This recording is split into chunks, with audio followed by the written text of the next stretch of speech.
গঙ্গা। গঙ্গার প্রতি সারা ভারতবর্ষের দুর্বলতা আছে।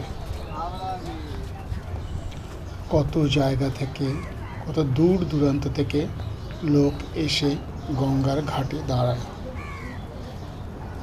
দেখে, উপলব্ধি করে।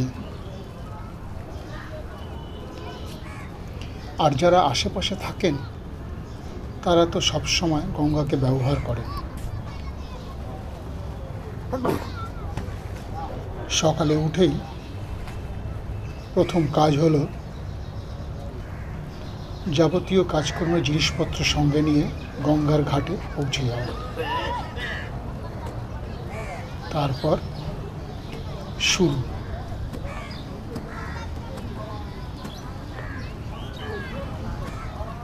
স্নান করা, জামা কাপড় ধোয়া। শুধু ধোয়া বললেই ধোয়া নয়, সার্ফ দিয়ে, সাবান দিয়ে ঘষে ঘষে যাবতীয় ময়লা তোলার চেষ্টা, যাতে সামান্য একটু ময়লা পড়ে না থাকে। কেননা এই জলের ধারা আমি পাবো না, আমি এখানে এসেছি গঙ্গায়।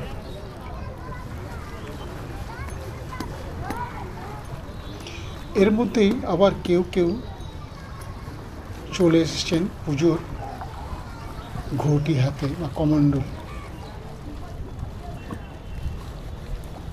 ছোট্ট ঘটি, তাতে গঙ্গার জল নিয়ে যাবেন পুজো করার জন্য।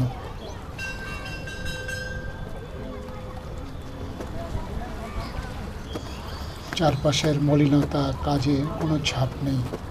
পুজোর জন্য সবসময় গঙ্গার জল চাই।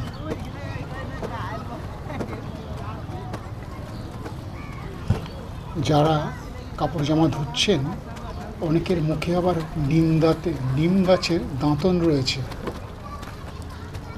জামা কাপড় ধোয়া কমপ্লিট হলে দাঁত মুখ মেজে স্নান করবেন। কেউ কেউ অবশ্য স্নান আগেই সেরে নিয়েছেন। গঙ্গাকে যে যেভাবে পারছেন ব্যবহার করছেন। গঙ্গাও সবার জন্য সমান। এসো, তুমি এসো, আমি তোমার জন্য অপেক্ষা করছি।